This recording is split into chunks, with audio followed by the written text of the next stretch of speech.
to another edition of Tech Talk Tuesday. I'm back. Did you miss me? Don't answer that question. I don't want to hear it. Neil, you did a great job. Look at you. Oh yeah, first time riding solo and crushed it. Dude, crushed it. Yeah, the show is like infinitely times better, and Thank just whatever. Yeah, I you only get one shot. Do not miss your chance to blow. I can't remember which poet it was that said that, but it's really important words.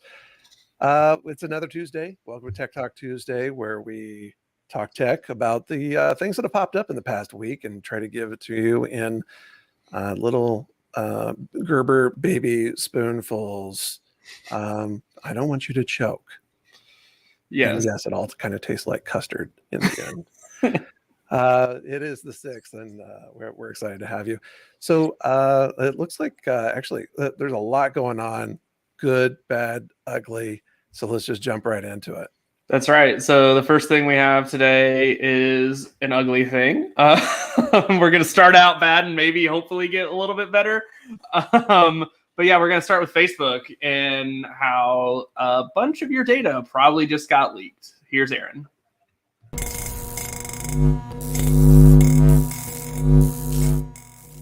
Last weekend, a data scraper exposed personal data online from over 533 million Facebook users and across 106 countries, including over 32 million records from users in the US. The leak contains phone numbers, Facebook IDs, full names, locations, birth dates, bios, and some email addresses. Although the source of the data is said to have been patched in 2019, the fact that this much data was scraped should be a major red flag when it comes to trusting Facebook with any future sensitive information. All we can really do now is be aware of potential social engineering attacks and scams using the scraped information. The African princes, they may just come calling for you.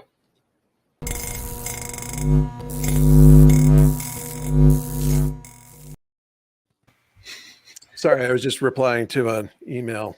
Yeah. I've got some big money coming my way. I don't want to talk about it. Yeah. I was going to say, Matt, if you get a call this week.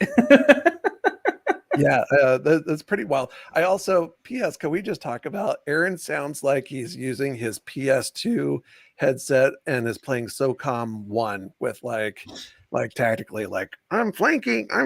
Like, I don't know what it is. I really was enjoying the sound of that mic, though. Yes, but getting back to Facebook, this is a pretty big deal. Obviously, this leak came from 2019, but a lot of this stuff is now actually getting released publicly. So, yeah, this is a big deal. This is what happens when you entrust your data to other people. And I'm on Facebook, so let's be honest, my data is probably out there, but yeah, this is something that you agree on your terms of service, and it's something that can definitely happen. Yeah, sometimes it's something you didn't agree to on your terms of service, and it still finds its way out there. But yeah, we talk about that. You give up privacy for convenience, really, right? That's the number one reason that you give up privacy, or on accident, as the case may be. And but this is to your point. This is the risk that you run. And I actually think at first I thought you overstated. Like you said, this is what happens when you entrust people with and I thought, well, that's not fair. But then I thought, oh, that's fair. Like, that's actually exactly. I don't know that there's good examples out there. There's certainly none with large tech that are contrary to that. Yeah, and I think that's the disappointing thing in my mind is that the public seems to have a lot of trust in these big tech companies, and the big tech companies just don't care. Like, they're making so much money, they just don't care. And we hope that they would be good stewards of data and be doing the right thing, but that's not going to make them money at the end of the day, and doesn't help their bottom line typically. So there's no real incentive for them to actually do this, because people are still going to be using their platform. They're still going to be using their products and software. So again, what's the point for them? Yeah, no, I think you're spot on, and of course they would say that's not the case, but evidence, right? Yeah. Empirically, I would say that's the way it has gone. Okay, but yeah, it'd be kind of cool. Like maybe Chad's actually got a story about the Microsoft Hololens. You remember that thing? I do. Yeah, that thing was huge. I mean, physically, it was huge, and it looks like they're kind of paring it down and really focused on kind of an industrial and even combat uses. So actually, here's Chad with more about that. Nope.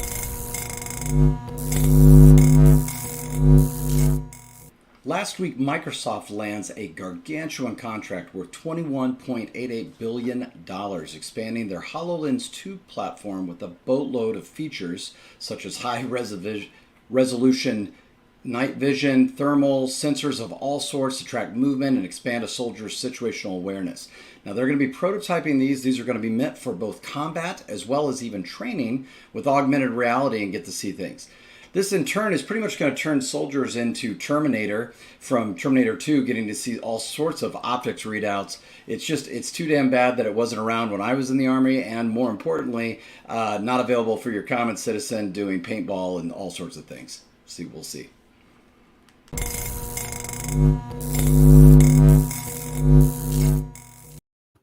This is what happens when Neil and I click the same button at the same time. I was supposed to be in control there, Matt. All right. Yeah, no, you were supposed to be in control, and I got click happy. I was very excited to be back on the show.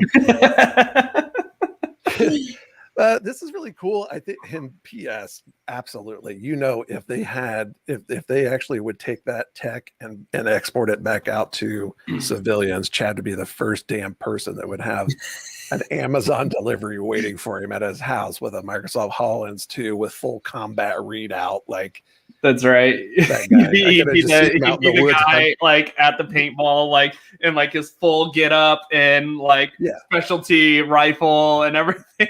I know. I can see him in his ghillie suit. Actually, I wouldn't see him in his ghillie suit. That's how good his ghillie suit is. But yeah, I can see the deer will have no chance. Like but no, I think this is really cool. We've talked about this. A lot of this wearable and stuff like that, it's got to find its place or not, right? It dies on the vine, right? Like it's either cool or it's not. We talked about that with like the Facebook, like the wrist kind of band thing, and I think that's still going, iteratively. But yeah, with the HoloLens, I don't know. I kind of want them to have something cool. Like I mean, their tech is definitely interesting and neat. And we've gotten a chance to play around with that a couple of times, but it's it was an answer in search of a problem, and maybe they found it. Yeah, I think you just really hit the nail on the head there with it. Like it just feels like Microsoft was just like ahead of what the market needed at the time. Because I remember when these came out, or like the first generation, like DevKit came out, it was like a super big deal, super cool. But everyone's like, well, what do we actually do with this tech? And yeah, I'm happy that we're seeing some sort of use for it, because I think it could in the future be larger.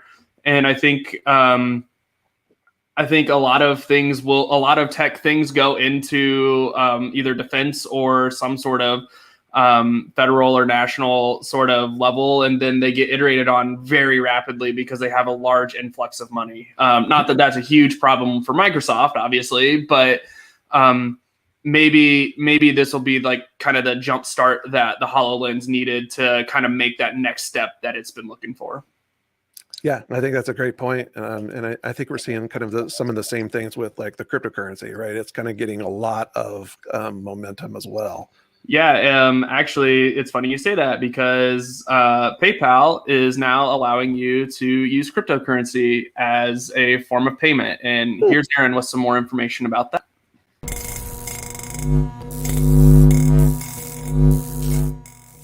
A report from Reuters News says that PayPal will soon allow transactions using popular cryptocurrencies as the main form of currency. Users will be able to pay using Bitcoin, Ether, Bitcoin Cash, or Litecoin at all 29 million PayPal merchants in the coming months. PayPal president and CEO Dan Schulman told Reuters, "This is the first time you can seamlessly use cryptocurrencies in the same way as a credit or debit card inside your PayPal wallet." Schulman goes on to say he believes this to be a turning point for cryptocurrencies, evolving from an asset that people acquire and hold into a legitimate currency to make transactions in the real world. Back to you, nerds.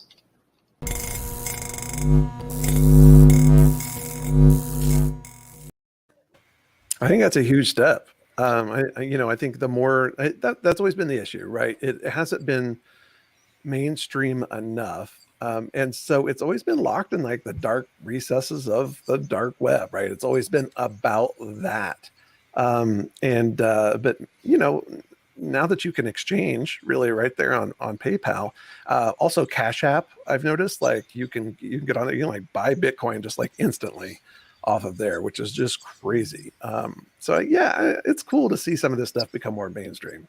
Yeah, I definitely agree with you. I really feel like when crypto started, it got the wrong kind of attention, even though it shouldn't have, or maybe justifiably. But in my mind, it kind of didn't. And so I think it's really cool to kind of see this go mainstream, to be able to exchange these things in a way that's not just like on some sort of exchange that can be difficult to navigate. You have no idea which exchanges are good. You have no way of knowing like, okay, which wallet do I need to use for this?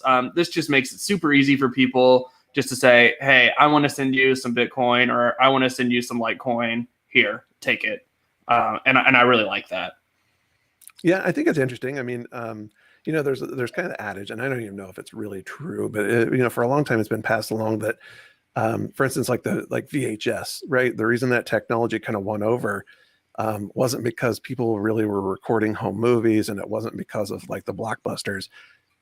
It was porn, right? Like it was the porn industry that kind of like took that on and like pushed all their money into it. And I mean, you think about the internet, you think about a lot of these things where it's the edges of what I would call the edges of society, whether it's true or not, right? But it's the perceived edges of society that actually are propelling some of these things. And it might be the same thing with cryptocurrency, where yeah, it's got a shady past, but I think the future for it can be bright and certainly legitimate.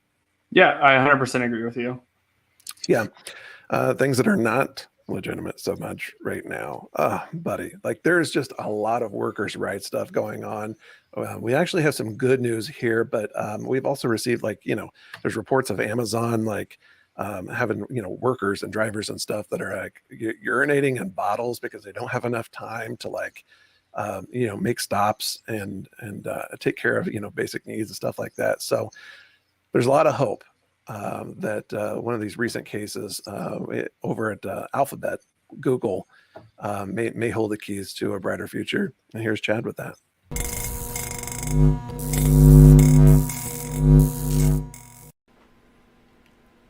Last week, Alphabet Workers Union stuck a major blow to the man last week, or rather in this case, men, in terms of when they stuck it to Google and Adecco.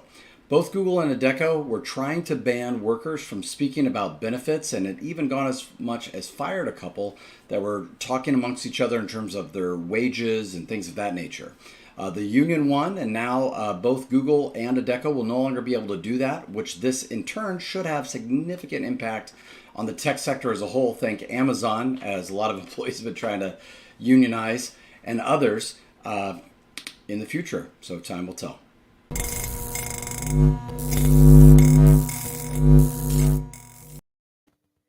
I mean, this is big, but man, it feels like Back to the Future a little bit, right? A little bit. Yeah, this is big. One, because you're seeing companies have to actually acknowledge this union, which is a huge step for them. And two, they're actually giving some, which is another big step. So yeah, I mean, this is a big deal. Yeah, man, I think this is huge, and I got to say, you were kind of the first one on that bandwagon that said, "Matt, we got to pay attention to this. Like, this is actually a really good thing." I've always been a little hesitant, like resistant to maybe like, okay, where am I on unions? Like how is that? But man, I gotta say, like, again, I think it's a little back to the future here, and like we're seeing some of the same struggles that the kind of the factory worker unions, right, like UAW and stuff like that, we're facing in the last generation, and it just sucks, right? It sucks that we're back, and that's where we're at. Yeah, for sure. We've done a lot of progress, but we can get back to that, and we obviously have a pathway forward to do that. So. Yeah, I mean, like I said, I think this is a big deal. I think this is a huge step for them and for the tech sector in general. And I really hope that we can kind of keep that ball rolling. Yeah. Well, Neil, I think it's time for our user submitted question of the week. It is, but unfortunately, no one has submitted a question for this week. So we're not just going to come up with some random question and tell you guys, hey, someone sent this in. Because no one did. So so that's going to be it for our show. But we encourage you guys to give us tech questions so we can answer them live or off the air if you would prefer that. If you want to do that, you can hit Matt or I up on Twitter. Matt's handle is @TheMattRay and mine is @Neil Tardy. We'd be happy to field any of your questions there. But with that, thank you for joining us on this edition. All of the editions. All of the editions. But yes, thank you for joining us for this edition of Tech Talk Tuesday. If you want to read up on any of the things Matt and I talked about today, you can find them in the description below. And while you're there, go ahead and subscribe, like, or give us a follow. That way you don't miss any future editions of Tech Talk Tuesday, and we can get more people watching the show. And submitting questions. Wink, wink, hint, hint, nudge, nudge. Like I said, if you do want to submit those questions, you can hit us up on Twitter. Our Twitter handles are right there. And with that, we'll see you next Tuesday.